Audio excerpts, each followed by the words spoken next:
의롭다 하시고 의롭다 하신 그들을 또한 영화롭게 하셨느니라.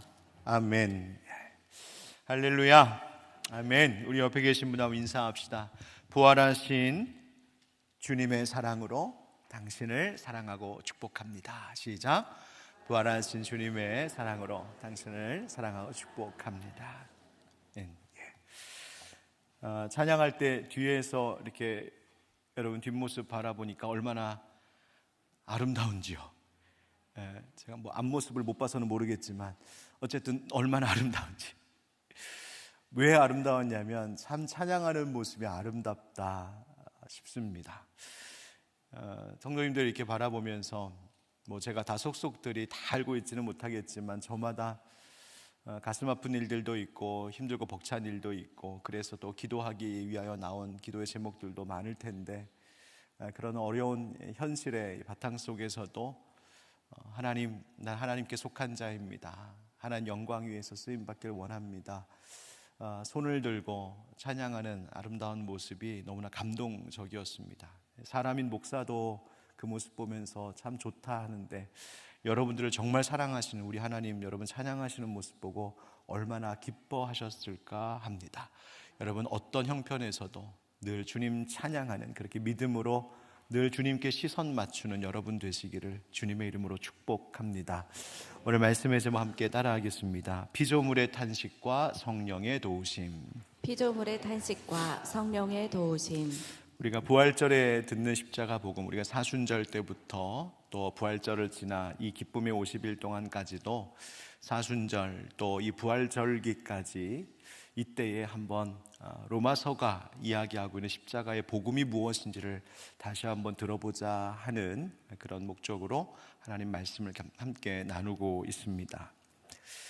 부활절기는 사실 생명에 대한 메시지를 전하고 나누는 절기입니다. 그래서 우리가 생명 1010 운동도 계속 이어하고 있는 이유입니다. 그런데 지금 세상에서 일어나고 있는 일들을 보면 생명이 위협받고 있는 일들이 많은 것을 우리는 보고 있습니다. 여러분 계속 우리가 뉴스를 통해서 듣고 있는 이 미국과 이란 전쟁은 좀처럼 좋은 소식이 들리질 않고 있는 것 같습니다. 세상의 세계 경제와 안보에 너무나 큰 위협적인 영향을 지금 주고 있고 국제 에너지 가격이 계속해서 요동치며 오르고 있습니다. 전쟁 날 때부터도 이야기 나왔지만 전문가들은 더 심각한 전면전으로 확대될 수 있다는 이야기를 초기부터 계속 해왔었고요. 최신 뉴스를 종합해 보면 현재 집계로 이번 전쟁으로 지금까지 이란에서는 약 3,600명이 사망을 했고 그 중에 1,700명은 군인이 아닌 민간인입니다. 미국은 15명 사망, 이스라엘은 40명 사망자를 추정하고 있습니다. 그 외에 기타 주변국까지 포함하면 이번 전쟁에서 전체 사망자는 지금까지 적게는 6천여 명, 많게는 10,000명까지도 추정하고 있습니다. 또 얼마 전 이스라엘이 레바논 헤즈볼라를 대공습했죠. 그래서 그때 사망자 303명, 부상자 1,150명. 그래서 이스라엘과 헤즈볼라 사이에 무력 충돌이 시작된 이후로 누적된 사망자 수가 1,888명, 부상자는 6,092명. 이번에 있었던 폭격으로 사망한 이들 가운데는 여성이 71명, 어린이 30명, 고령자 9명. 이와 같은 조사 결과가 기사화되기도 했습니다. 이런 수치를 보고 있으면 이게 우리나라와 지구 반대편에 있는 땅에서 일어나고 있는 일이라 우리의 피부에 와닿지 않는다 할지 모르겠지만 사실 이런 현실 속에 있는 그 나라의 국민들을 생각해 보면 정말 무섭고 끔찍한 일이 지금 현재 이 시간에도 벌어지고 있는 겁니다. 여러분 상상해 보십시오. 이와 같은 일이 우리나라에 우리 가족에게 이런 일이 일어났다면 여러분 어떨 것 같습니까? 정말로 여러분 종전을 위하여서 중동 땅의 이 세계의 평화를 위하여서 여러분 기도해야 합니다. 이처럼 생명들이 지금 신음하고 있습니다. 전쟁뿐만이 아니라 이 피조물 창조 세계를 생각해 보면 지금의 기후 변화도 심각한 문제라는 말을 계속 해오고 있죠. 기후 변화의 문제를 해결하기 위해서 여러 나라 정부 간의 협의체가 하나 있는데 IPCC라고 합니다. 이 IPCC 보고에 따르면 지금 평균 기온이 산업화되기 이전보다 연평균 약 1.1에서 1.3도가 평균 기온이 올랐다, 이렇게 보고하고 있고요. 지금 추세대로 하면은 앞으로 5년에서 15년 사이에는 1.5도 상승을 넘을 가능성이 매우 높다고 다 보고 있습니다. 이게 무슨 의미냐? 남아시아, 동남아시아의 극단적인 폭염 발생 가능성이 이전보다 30배 이상이 높아지고, 인도, 방글라데시 같은 경우에는 과거에 이 정도의 극단적인 폭염은 한 100년에 한 번꼴로 오겠다 싶었던 그런 날씨가 이제는 5년에 한 번꼴이 될 수 있다는 이야기입니다. 이런 기후변화가 가져오는 영향은 폭염, 산불, 홍수, 가뭄 등 이와 같은 재해가 더 자주 그리고 더 강하게 일어날 가능성을 이야기하는 겁니다. 우리나라도 올해 벌써 더위가 예년보다 더 빨라졌다고 하죠. 그리고 더위가 그 끝이 더 늦어질 거라고 예측하고 있습니다. 이미 올해 지금 4월인데요. 4월부터 6월의 평균 기온이 예년보다 이미 높아졌고요. 올해 장마 또 길다는 예측도 보았습니다. 강수량도 집중적으로 많아져서 연평균 강수량을 전체 연간 강수량을 따져 보면은 예년과 비슷하겠지만 체감되기는 이 비가 집중적으로 한때 안 오다가 갑자기 몰아쳐서 고르게 비가 오는 것이 아니라 한꺼번에 몰아치는, 그래서 그만큼 더 힘들고 더 위험한 상황들이 있을 수 있다, 그렇게 이야기합니다. 자살 문제도 심각합니다. 자살, 우리가 라이프 오프와 함께 자살 예방 우리가 계속 해야 되겠다. 또 지금 준비하고 있는 선교관을 통하여서도 그러한 돌봄과 또 섬김의 일들이 이 지역사회에 이루어지기를 바라는 마음으로 우리가 함께 기도하고 있는데, 자살률도 점점 늘어나고 있고, 또 우리가 살고 있는 이 지역의 청소년 자살률이 또 늘어나고 있는 현실입니다. 또 요즘에 느끼는 것 중에 하나는 몸이 아프신 분들이 참 많아지고 있다는 걸 느낍니다. 뭐 늘 있어 왔지만, 물론 이전에도 아프신 분들이 계셨지만, 그냥 온전히 그냥 저의 주관적인 느낌에 요즘 아픈 분들이 이렇게 많지? 질병으로 고통 겪는 분들의 수가 더 늘어나고 있는 것 같습니다. 병원에 가면 큰 병원마다 환자들이 줄을 서 있습니다. 이와 같은 우리의 현실과 세상을 보면서 여러분은 뭘 느끼십니까? 세상은 점점 불확실해지는 것 같고, 그 앞에서 우리 인간이 할 수 있는 것, 우리가 할 수 있는 힘이라는 게 참 무력하다 느껴지기도 합니다. 그러다 보니 자꾸만 이런 질문을 하게 됩니다. 왜? 그리고 어떻게? 라는 질문입니다. 왜 세상은 이렇게 자꾸만 무너져가고 있을까? 이 불안함과 수많은 종류의 고통 속에서 우리 인간은 과연 어떻게 살아야 되는 것일까 하는 질문입니다. 그런데 세상이 이와 같다는 것을 오늘 본문에 보면 이미 2000년 전에 사도 바울은 이야기하고 있습니다. 22절 말씀에 보면 이렇게 말하죠. 피조물이 다 이제까지 함께 탄식하며 함께 고통을 겪고 있는 것을 우리가 아느니라 라고 말입니다. 우리가 뉴스에서 보고 삶에서 느끼는 이 세상의 현실을 정확하게 말하고 있습니다. 모두가 지금 탄식하며 고통을 함께 겪고 있다고요. 그렇다면 이런 고통스럽고 비관적인 세상에 대해서 우리가 어떻게 해야 될까? 세상이 이러니까 어쩔 수 없다. 그저 절망적으로 우울하게 부정적으로 비관적인 태도로 세상을 살아가야 할까?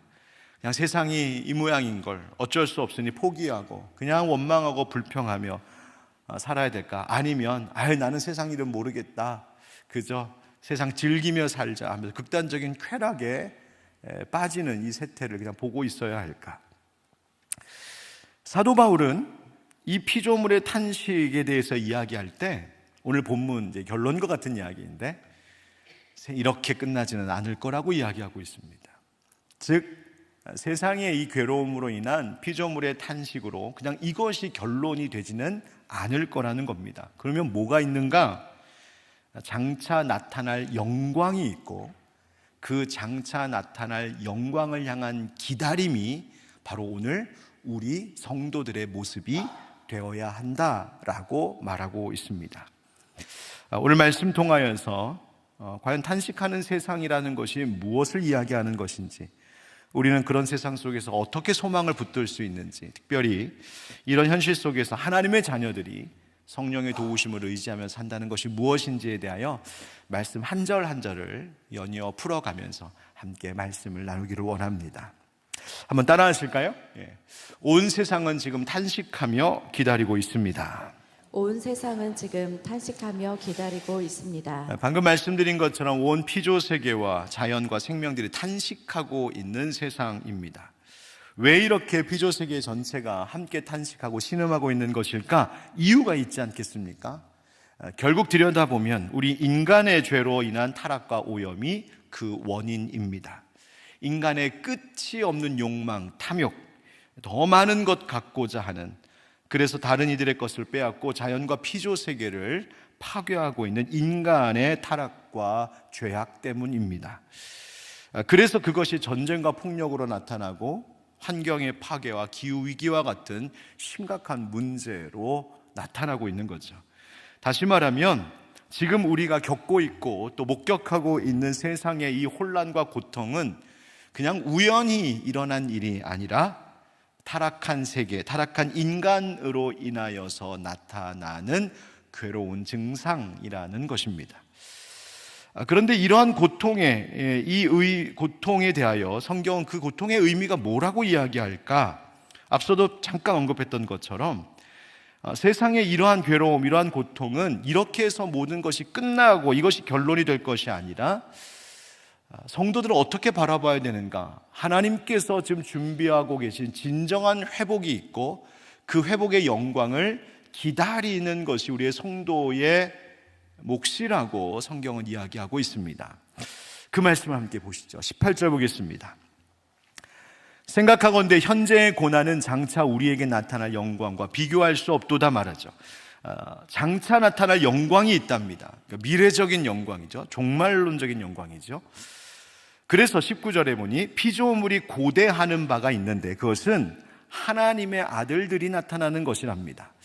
여기서 피조물은 전 피조 세계를 이야기하는데 이 자연계의, 이 생태계의 모든 것들이, 하나님 창조하신 이 모든 것들이 간절히 바라고 기대하고 있는 것이 있답니다. 그게 뭘까? 하나님의 아들들이 나타나는 겁니다. 하나님의 아들들. 하나님의 아들들이 무슨 말인가? 다시 말하면 하나님의 자녀들이라는 말입니다. 하나님의 자녀들, 곧 예수 그리스도를 믿음으로 하나님의 자녀된 권세를 입은 구원받는 성도들을 이야기합니다.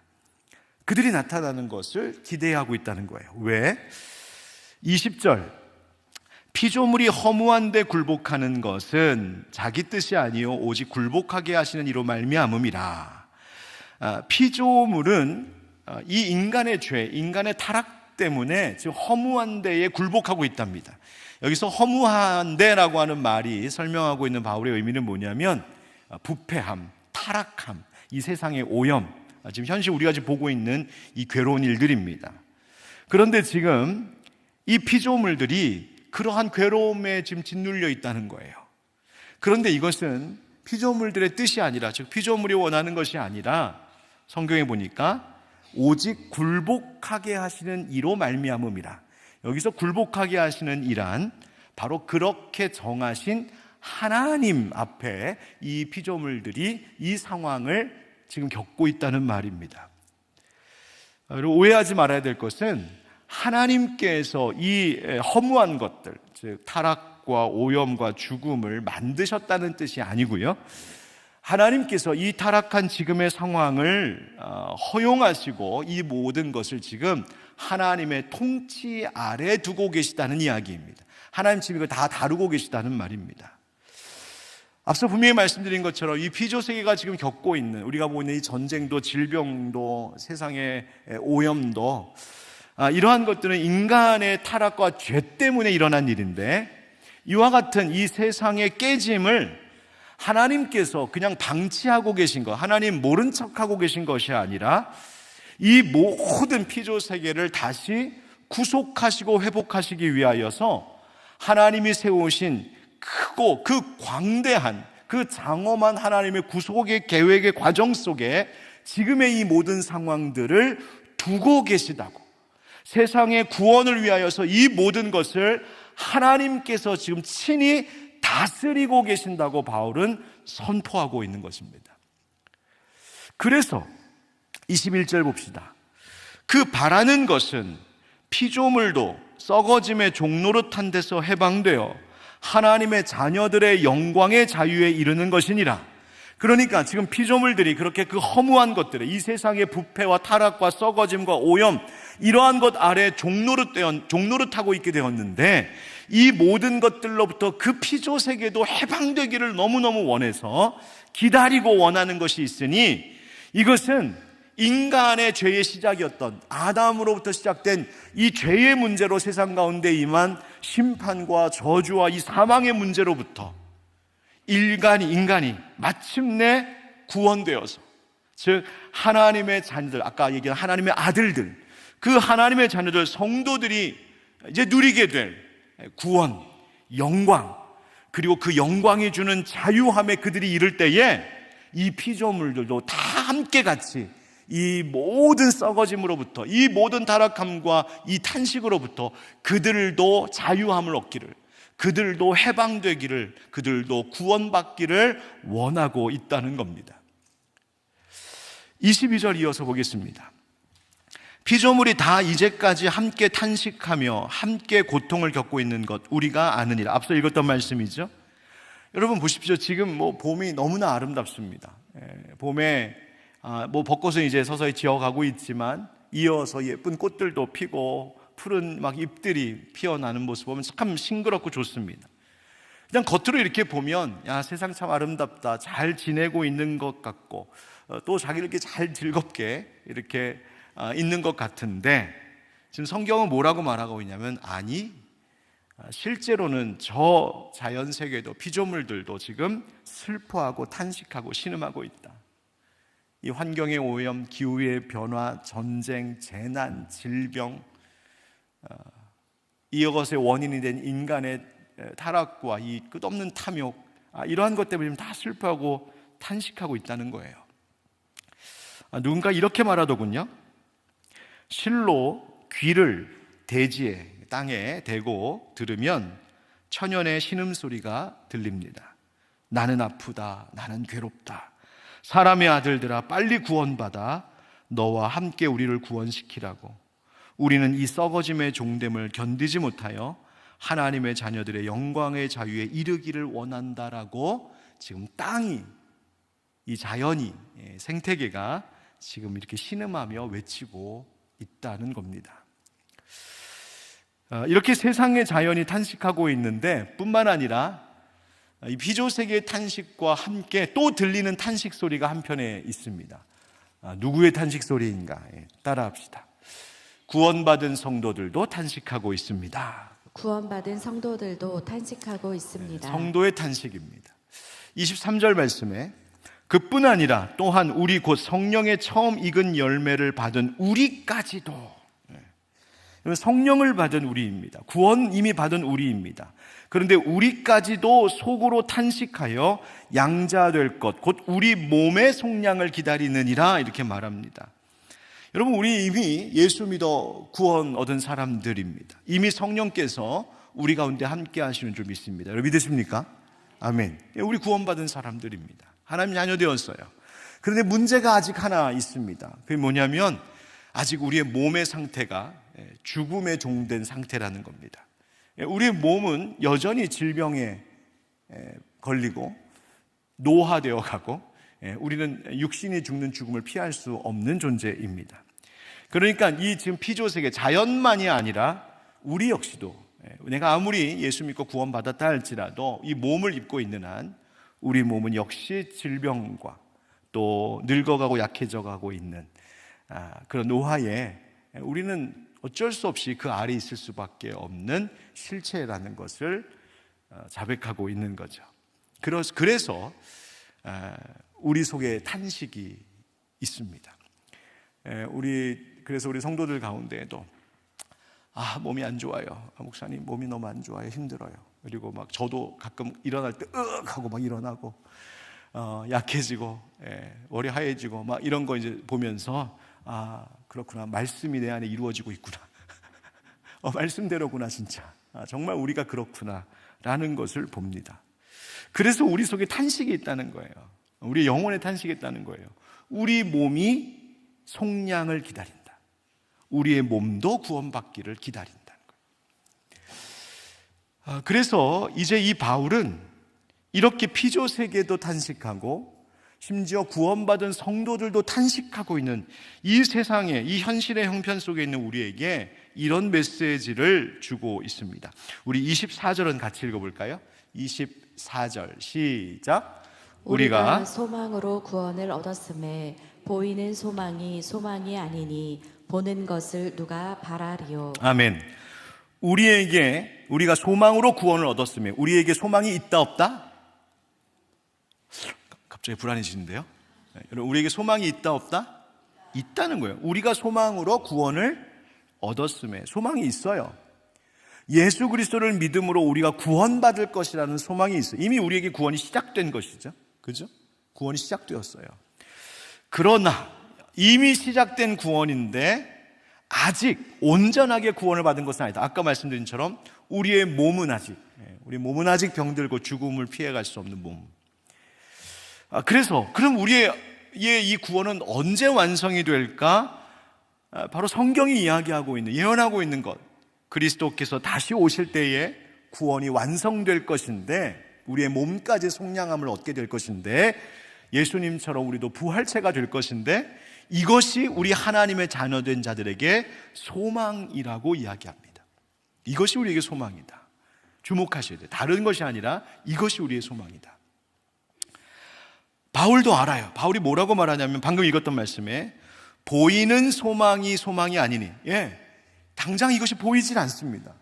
여러분, 지금 내 몸이 막 늙어가고 병들어가고 죽어가고 있는 내 몸을 보면서 여러분, 어떻게 이 몸의 구원을 확신할 수 있을까요? 보이지 않으니. 그러나 바울이 말하는 거예요. 보이는 소망은 소망이 아니니 보는 것을 누가 바라리요? 여러분, 소망이라고 하는 말 자체에 담긴 의미를 생각해 보라는 거예요. 소망이라고 하는 말은 그것이 아직 내 육의 눈으로 볼 수 없는 것이기에, 달리 말하면 아직 현실화되지 않은 것이기 때문에, 아직 내 삶 가운데 이루어진 일이 아니기 때문에 그것을 그러나 바람으로 소망이라고 말하지, 이미 내 현실 가운데, 이미 내 육신의 눈앞에 보이는 현실 속에 이 세상 가운데 일어난 일이라면, 이미 내게 일어났고 이미 내 가정에 일어났고 이미 내 현실 가운데 일어난 일이라면 그것을 소망이라고 말하지 않는다는 거죠.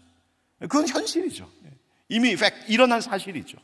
그런데 성경은 우리에게 뭘 주고 있다? 소망을 갖게 한다는 거예요. 아직 눈에 보이지 않지만. 그러나 믿음은 뭘까? 아직 우리의 눈에 보이진 않지만 이루어질 하나님 우리에게 주신 소망에 대하여서 그것이 반드시 이루어질 것을 마치 눈에 보이는 것처럼 믿는 것, 바로 그것이 우리의 믿음인 줄 믿습니다. 그렇다면 우리에게 지금은 아직 보이지 않지만 장차 우리가 보게 될 소망이 뭔지를 우리가 알아야 되지 않겠습니까? 성경이 말한 소망은 이런 겁니다. 먼저 좀 제가 정리를 그냥 했어요. 질병과 죽음에 묶인 우리의 몸이, 우리의 구원이 완성이 되면 영광스러운 새 몸으로 변화되는 것. 오염과 전쟁으로 파괴된 지금의 이 세상이 새 하늘과 새 땅으로 새 창조를 보게 되는 것. 참된 쉼을 누릴 수 없는, 아무리 이 땅 가운데서 찾아봐도 진정한 평안과 쉼이 없는 우리에게 완전한 안식과 평안을 얻게 하시는 것. 우리가 이 땅 살면서 주님 안에서 열심히 수고하며 애씁니다. 우리의 수고와 눈물과 섬김과 봉사가 있습니다. 헌신이 있습니다. 그런데 당장 그것의 열매가 보이지 않습니다. 그러나 이 모든 것들이 주 안에서 수고한 것 헛되지 않는다 말씀하셨으니 그 모든 것이 하늘의 상급과 영원한 보상으로 우리에게 다시 돌아올 것이 우리에게 소망이라는 겁니다. 또 여러 가지 이유로 사고와 질병과 여러 일들로 인하여서 헤어질 수밖에 없는 우리의 관계, 가족이든 친구든 우리의 믿음의 동료들이든 그런 관계 속에서 겪는 이별과 또 그로 인한 상실로 아파하는 우리의 관계가 어떻게 소망으로 바뀌는가? 영원히 함께하는 기쁨, 그들을 다시 제외하고 그들과 함께 영원히 헤어지지 않는 그 완전한 함께함, 그것으로 바뀌게 될 것이다.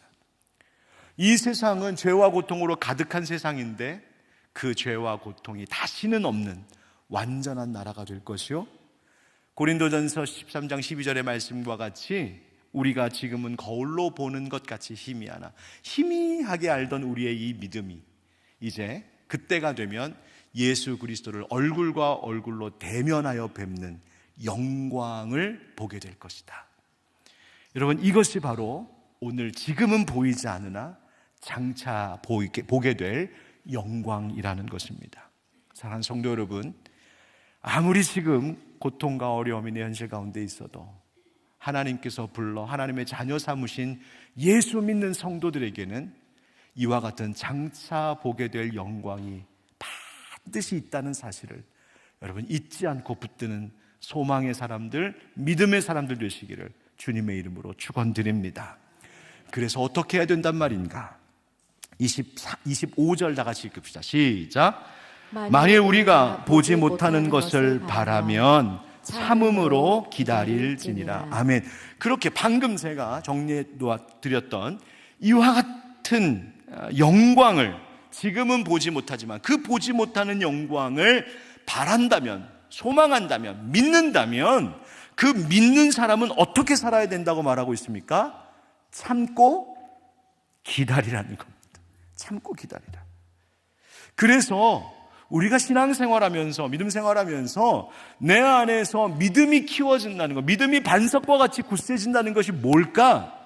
그것은 그 영광의 때, 하나님께서 내게 보게 하실 그 영광의 때를 위하여서 지금도 참으며 인내하고 그 때를 의심 없이 기다리는 신앙과 성품이 커져가는 것입니다.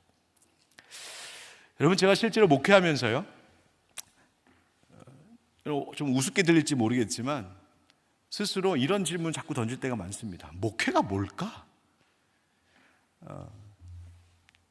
아니, 지금 목회한 지가 제가 목사님 벌써 몇 년째이신데 이제 와서 목회가 뭘까 고민하고 계시면 어떻게 합니까? 근데 여러분, 너무 저한테 뭐라고 하지 마십시오. 은퇴하신 목사님들도 고민합니다. 목회가 뭘까? 근데 여러분, 이 목회가 뭘까, 성도들의 영혼을 돌본다는 것이 뭘까라고 하는 본질적인 질문을 항상 저 스스로에게 던지게 되는 이유가 뭐냐면,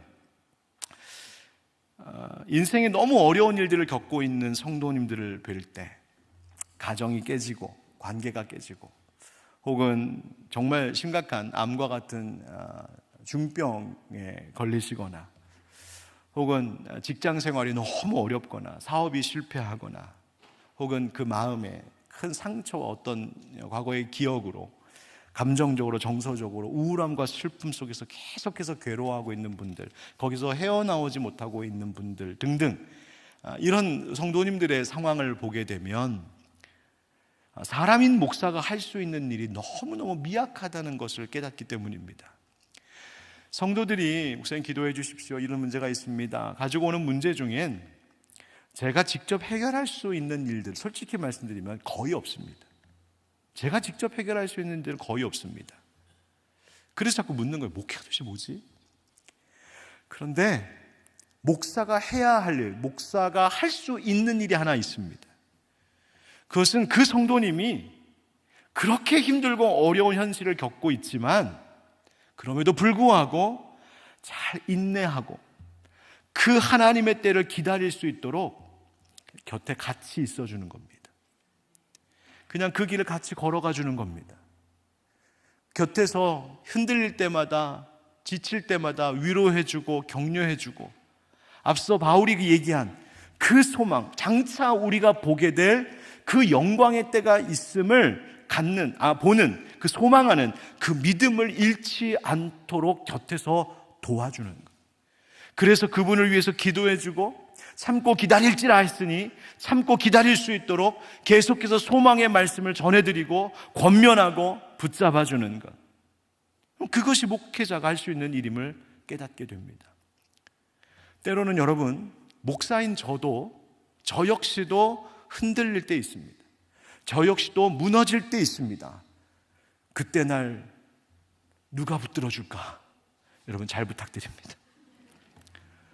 여러분들이 붙잡아 주셔야 돼요.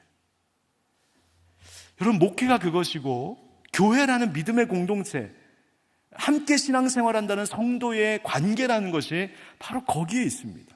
왜 하나님을 우리로 하여금 단독적으로 신앙생활하지 않고 고립된 인생으로 신앙생활하지 않게 하시고 우리를 함께 묶어서, 이 세상에, 이 일산에 좋은 교회들 정말 많은데 그 가운데서도 하늘빛 광성교회라고 하는 울타리 속에 우리를 묶으신 이유가 무엇일까? 지금의 우리가 겪고 보고 있는 이 너무너무 탄식이 절로 나오는 이 괴로운 현실 속에서도, 그러나 지금은 보이지 않지만 장차 보게 될 하나님 우리에게 주실 영광이 있음을 서로에게 말해주고 그 소망을 잃지 않게 하고 그때까지 잘 참고 견딜 수 있도록 그렇게 붙들어주는 것, 그 일 하라고 하나님께서 저에게 여러분들을 만나게 하셨고 여러분들이 저를 만나게 하셨고 우리가 서로 만나게 하신 거예요. 여러분, 우리 교회가 그런 교회 되기를, 서로에게 소망과 믿음을 불러일으켜주는 우리 교회가 되기를 주님의 이름으로 축복합니다. 그런데 좋습니다. 그렇게 하면서도, 그렇게 우리가 함께 하면서도 피할 수 없는 현실이 하나 있습니다. 그것은 우리의 한계입니다. 여러분 한번 상상해 보십시오. 병원에 6인실 병실이 있다고 한번 생각해 보는 거예요. 6인실 병실 베드에 환자가 6명이 다 누워 있습니다. 어떤 환자는 오늘 막 들어온 환자가 있고, 어떤 환자는 수술하고 회복 조금씩 하고 있는 환자가 있고, 어떤 환자는 들어온 지 벌써 몇 달 되어서 저 사람은 왜 태어나나 그런 생각이 들 만한 환자도 있을 수 있습니다. 많이 아픈 환자가 있을 거고 이제는 조금 견딜 만한 환자가 있겠죠. 그래서 조금 상태가 괜찮아진 환자가 막 들어왔거나 막 수술을 마친 정말 많이 아프고 불편한 분을 도와줄 수 있겠죠. 또 지금 막 병원에 입원하신 분에게 병원 생활을 어떻게 해야 되는지 가르쳐 줄 수도 있고 정보도 줄 수 있고 위로도 해줄 수 있겠죠. 그죠? 하지만 사실 거기에 있는 6명은 다 뭐예요? 환자예요. 다 환자예요. 환자들끼리 둘러 앉아갖고 아무리 이야기를 해보고 아무리 지혜를 모아봐도 그 6명은 환자 공동체예요. 맞죠? 따라서 환자들끼리는 한계가 있는 거예요. 여러분, 교회가 그런 모습이에요. 우리가 그런 모습이에요. 누군가가 아프다 그러면 옆에서 할 수 있는 말이 뭔지 아세요? 많이 아프냐? 나도 아프다. 그게 우리가 할 수 있는 말이지. 그럼 우리에게 도대체 무슨 소망이 있다는 건가? 그냥 조금 도닥여주고 그냥 곧대곧대 그냥 견딜 수 있도록 위로해주고 그게 전부인가? 아니요, 바울은 그거 아니라고 얘기합니다. 3번째가 있습니다. 따라하겠습니다. 성령께서 우리를 도우십니다. 성령께서 우리를 도우십니다. 바로 여기서 그 유명한 말씀이 나와요. 우리 26절 다 같이 읽겠습니다. 시작. 이와 같이 성령도 우리의 연약함을 도우시나니 우리는 마땅히 기도할 바를 알지 못하나 오직 성령이 말할 수 없는 탄식으로 우리를 위하여 친히 간구하시느니라. 아멘. 여러분 이 말씀 너무 잘 아시죠? 바울이 앞서 피조세계의 탄식, 성도의 탄식을 말했습니다. 그런데 이번에는 누구의 탄식을 지금 말하고 있냐면, 따라합시다. 성령의 탄식. 성령의 탄식. 네, 성령님의 탄식을 말하고 있어요. 성령님도 탄식하신대요. 뭐 때문에? 뭘 위해 성령님이 탄식하시는가? 성령님이 뭐가 괴로우셔서 성령님 탄식하시는 이유가 있답니다. 그것은 바로 이 피조세계와 우리 성도들의 완전한 구원을 위한 탄식함과 기도하심이 있다는 거예요. 성령님께서 하나님 아버지께 우리를 위하여 중보 기도하시며 호소하신답니다. 여러분, 우리는 오늘도 이제 기도하자고 모였는데 우리는 종종 뭐라고 기도해야 될지 모를 때가 있습니다. 여러분, 제가 이제 목양시에서 업무 보고 설교 준비하다가 혹은 신방 다녀와서 종종 이렇게 본당에 저 혼자 내려올 때가 있습니다. 기도하러 내려올 때가 있습니다. 아무도 없을 때 그냥 살짝. 그러면 이렇게 앞에도 앉기도 하고 저 뒤에 구석에 눈에 안 띄게 뒤에 앉기도 하는데, 기도해야 되겠다 하고 앉았는데 때로는 기도가 한마디 안 나올 때가 있습니다. 여러분, 제가 기도하는 법을 안 배웠을까요? 기도하는 법을 모를까요? 기도의 성경적 신학적 의미를 모를까요? 기도를 안 해봤을까요? 아니요. 저 어려서부터 기도 배웠고 어려서부터 기도했고 목회하면서 기도하고 있습니다. 근데 기도가 한마디 안 나올 때가 있어요. 뭐라고 말해야 될지 머리로 몰라서가 아니라 기도가 안 나올 때가 있어요. 여러분, 그럴 때 있으시죠? 왜? 너무 힘들어서, 너무 괴로워서, 너무 절망스러워서, 너무 답답해서, 너무 지쳐서, 때로는 기도해도 되지 않는 것 같아서, 기도해도 응답이 없는 것 같아서 그냥 한숨만 쉬다 올라갈 때가 가끔 있어요. 그래도 이건 해요. 주여, 아버지. 그건 하고 가요. 그거밖에 나오지 않는 거예요. 그런데 그렇게 우리는 뭐라고 기도해야 될지를 모를 때가 있지만, 기도가 안 나오는 순간이 있지만 성령님께서는 아신답니다. 성령님께서는 우리가 뭘 위하여 기도해야 될지 아셔서 우리를 위하여 호소하시고 우리를 위하여 내 안에서 중보 기도하고 계신대요.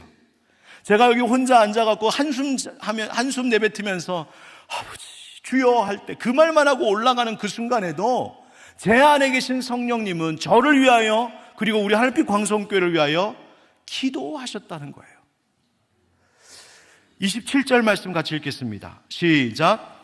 마음을 살피시는 이가 성령의 생각을 아시나니 이는 성령이 하나님의 뜻대로 성도를 위하여 간구하심이니라. 할렐루야. 아멘. 성령께서 하나님의 뜻대로 성도 위에 간구하신다. 27절 앞에 마음을 살피시는 이라고 하는 건 하나님 아버지를 이야기합니다. 하나님 아버지께서 성령님의 생각을 아신답니다. 하나님께서 마음을 살피시는 분이라는 것은 우리 마음도 살피신다는 거죠. 그러니까 하나님 아버지께서는 우리가 왜 신음하고 있는지, 왜 탄식하고 있는지, 왜 한숨 짓고 있는지, 왜 기도가 안 나오는지, 무엇을 필요로 하는지, 우리의 지금 감정이 얼마나 절망적인지, 이 모든 것들을 마음을 살피시는 하나님 아버지께서 아신답니다. 그런데 그 하나님 아버지께서는 동시에 성령의 생각도 아신답니다. 당연하죠. 삼위일체 하나님이시니까. 성령의 생각을 아셔서 성령님께서 우리를 위하여서 무엇을 중보 기도하고 계신지도 아신답니다. 그러니까 성부 하나님의 입장에서 이렇게 보면 우리가 지금 뭐 때문에 이렇게 괴로워하고 힘들어하고 있는지도 아시고, 그를 위해서 지금 성령께서 내 안에서 무엇을 위해 기도하고 계신지도 듣고 알고 계신다는 거예요. 더 놀라운 것은 로마서 8장 34절 밑에 있죠? 한번 같이 읽어봅시다. 시작. 누가 정죄하리요? 죽으실 뿐 아니라 다시 살아나신 이는 그리스도 예수시니 그는 하나님 우편에 계신 자요 우리를 위하여 간구하시는 자시니라. 아멘. 누가? 하나님 보좌 우편에 앉아 계신 예수 그리스도께서, 성자 예수님께서도 우리를 위하여 간구하신답니다. 그러니까 지금 성령님께서 내 안에서 기도하시고, 예수님께서 하나님 보좌 우편에서 나를 위해서 기도하시고, 그 모든 기도와 나의 필요를 하늘 아버지께서 듣고 알고 이해하고 계신다는 거예요. 제가 여기서 혼자 어두운 데서 한숨 지면서 기도하는 순간 저는 그때 저 혼자 있는 줄 알았는데, 저 혼자 있는 게 아니라 성삼위일체 하나님, 온 우주 천지 만물을 창조하시고 다스리시는 그 전능하신 하나님께서 저의 고독한 탄식 속에 함께 일하고 계셨다는 거예요. 저에게만 있는 일일까요? 아니요. 여기 계신 모든 분들에게도 동일한 일이 있는 줄 믿습니다. 다시 그 다음에 우리가 사랑하는 말씀이 여기 나와요. 28절 같이 읽겠습니다. 시작. 우리가 알거니와 하나님을 사랑하는 자 곧 그의 뜻대로 부르심을 입은 자들에게는 모든 것이 합력하여 선을 이루느니라. 아멘. 여러분 너무너무 잘하시는 말씀, 암송도 많이 하시는 말씀. 그런데 여러분, 모든 것이 합력하여 선을 이루느니라, 이제는 이 말의 의미가 뭔지를 더 정확하게 이제 이해할 수 있어요. 이 말씀은 그저 모든 일들이 잘 될 겁니다, 아무리 어려운 일이 있어도 잘 풀릴 겁니다, 여러분 그런 의미로 오해하셔서는 안 됩니다. 아니에요. 그런 말 아니에요. 여러분, 성도의 삶에도 아까도 성도의 탄식 얘기했었죠. 여전히 성도들의 삶 속에는, 그리고 이 피조 세계에는 고통과 상실의 아픔이 여전히 있습니다. 그런데 방금 말씀드린 것처럼 하나님 아버지 아시고 예수님께서 간구해 주시고 성령님께서 중보기도 하시니 성삼위일체 하나님의 그 완벽한 완전하신 그 일하심을 통하여서 우리의 이 모든 것들을 바꾸시고 이루실 것인데, 그 궁극적인 결과가 선일 것이라는 말이에요. 그 선이 뭔지를 잘 이해해야 하는데, 모든 일이 그냥 잘 되고 내가 세상에서 성공하고 내 뜻이 잘 성취되고 그 말을 하는 것이 아니라, 여기서 말하는 선이란 아까 이야기한 장차 보게 될 영광, 궁극적인 완성된 구원, 바로 그 일을 위하여서 이 모든 것들을 하나님께서 사용하실 거라는 거예요. 피조물과 성도가 겪는 모든 고통의 문제, 세상이 이렇게 지금 괴롭고 인생이 이렇게 고달프고 내 가정이 지금 이렇게 비참해지고 나의 상황과 현실이 너무너무 실망스러워도 이 모든 것은 성도에게 예정되고 확정된 완성된 구원을 이루는 그 선이라고 하는 결과를 위하여 이 모든 지금의 괴로움이 협력하게 될 것이라는 거예요. 그래서 뭘 말하는 거예요? 아무리 지금 우리의 현실이 지금 전쟁으로 인하여 괴로워하고 있는 이 세상이 힘들고, 아니 난 전쟁이 지금 귀에도 안 들어온다, 난 지금 내 인생이 전쟁이다, 내 삶이 전쟁이다 할 만큼 괴롭고 힘들어도 하나님의 자녀로 부름받아 성령의 인침받은 성도들에게는 구원이 확정되어 있다는 사실이에요. 여러분 믿으십니까? 아멘. 또 여기서 말하는 이 구원이란 주님 다시 오시거나 우리가 죽어서 천국 갈 때에 그때의 그 구원은 물론이거니와, 우리가 지금 이 세상에서 살아가면서도 그 시작된 구원이 완성될 구원으로 지금 나아가고 있는 우리 안에 성화, 성숙함, 다시 말하면 더욱 예수님 닮은 자로 만들어가는 일을 위하여 지금의 괴로움도 절망도 실패도 상실도 아픔도 단식도, 이 모든 것들을 통하여 성삼위일체 하나님은 그 모든 괴로운 현실들을 사용하셔서 나를 더욱 예수 닮은 자 만들어 가신다는 거예요. 그것을 바울은 이렇게 말하고 있는 겁니다. 29절, 하나님이 미리 아신 자들을 또한 그 아들의 형상을 본받게 하기 위하여, 예수님 본받게 하기 위하여 미리 정하셨으니 이는 그로 많은 형제 중에서 맏아들이 되게 하려 하심이니라. 예수님이 우리의 맏형이 되시는 거예요. 그분 닮아가라고.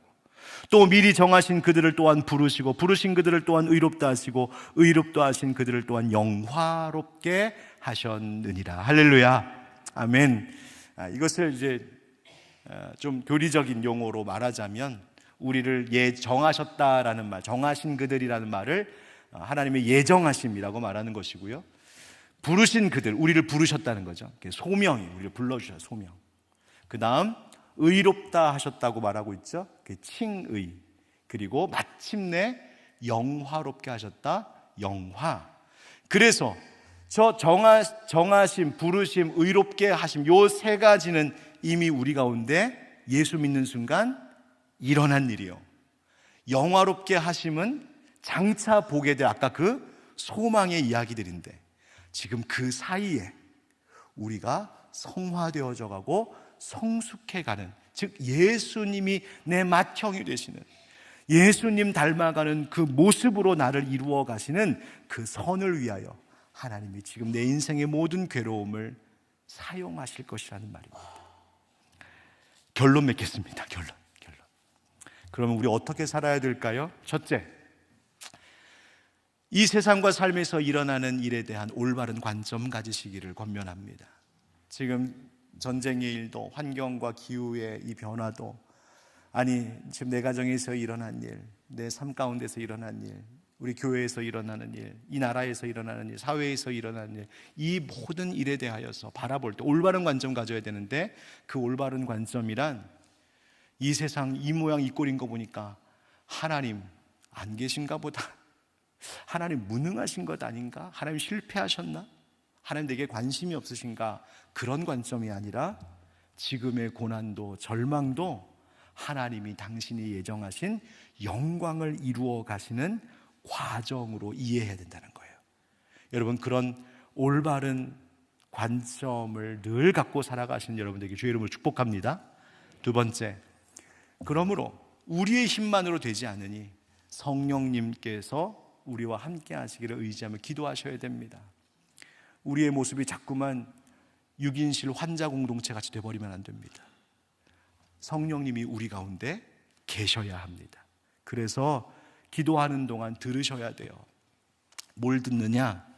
성령님께서 내가 소망을 잃지 않도록 나를 어떻게 지금 위로하시고 어떻게 참고 기다릴 수 있도록 격려하시는지 성령님이 내 속에서 말씀하시는 것에 귀 기울이셔야 돼요. 그게 기도예요. 여러분, 이따가 기도할 때 성령님이 내 안에서 뭐라고 말씀하시는지 귀 기울이는 시간 가질 텐데, 그때 성령님의 그 음성을 들을 수 있는 은혜가 있기를 주의 이름으로 축복합니다. 세 번째, 그래서 성숙과 성화를 위해 예수님 닮은 모습 되기 위하여서 성령님과 연합하며 순종해야 된다. 내 안에 말씀하시는 것에 귀를 기울였다면 그 말씀하신 대로 내가 따르며 순종하는 삶을 살아가기를 애써 힘써 노력해야 된다. 그게 순종의 삶이에요. 그리고 네 번째, 소망을 잃지 않도록, 그 여정, 우리가 그 길을 같이 걷고 있는 건데, 이 소망을 잃지 않도록 우리 관계가 위로와 격려의 관계가 돼야 된다. 어떤 사람이 뭔가 부족하고 실패하고 넘어졌을 때 그 사람을 정죄하고 비난하는 것이 아니라, 마치 그러면 어떤 모양이 되는 거냐면, 나도 지금 병실에 있는 환자인데 다른 환자한테 너 왜 아파? 왜 안 일어나? 왜 넌 똑바로 못 걸어? 지금 그렇게 말하고 있는 거 똑같은 거예요. 나도 환자인데. 그래서 우리의 연약함이 보일 때마다 우리는 스스로 말하는 거예요. 우리는 환자 공동체입니다. 그러나 소망이 있는 것은 성령님이 함께 하시는 환자 공동체. 그래서 우리에게 소망이 있습니다. 우리는 나을 것이고 완전해질 것입니다. 그러니까 그걸 가지고 서로를 이해해주고 존중해주고 격려해주고 도와줘야 하는 것이죠. 여러분, 이렇게 살아갈 수 있기를 주의 이름으로 축원드립니다. 마무리하겠습니다. 여러분, 세상의 탄식 속에서 절망하지 않는 우리 되길 바랍니다. 우리의 끝이 이 탄식이 아니라 우리의 끝은 반드시 하나 예비하신 영광이기 때문입니다. 여러분들, 그러므로 성령님과 함께 살아가시기를 바라고 그분께 기도하고 그분께 의지하며 사십시오. 모든 상황 속에서도, 어떤 형편 속에서도 장차 내게 있을 영광, 그 소망을 바라보며 언제나 주님이 기뻐하시는 주의 일을 선택하는 사람들, 앞서 맨 처음에 제가 잠시 얘기했던 것처럼 어떤 형편 속에서도 손을 들고 하나님 앞에 찬양하며 살아갈 수 있는 사람들, 그런 우리가 되기를 주님의 이름으로 축원드립니다. 한번 이 문장 같이 읽고 마치겠습니다. 네, 마지막 거 보여주십시오. 시작. 우리는 탄식하는 세상 속에 살지만 성령님과 함께 영광을 향해 가는 사람들입니다. 아멘. 여러분 믿으십니까? 아멘. 기도하고 찬양하겠습니다.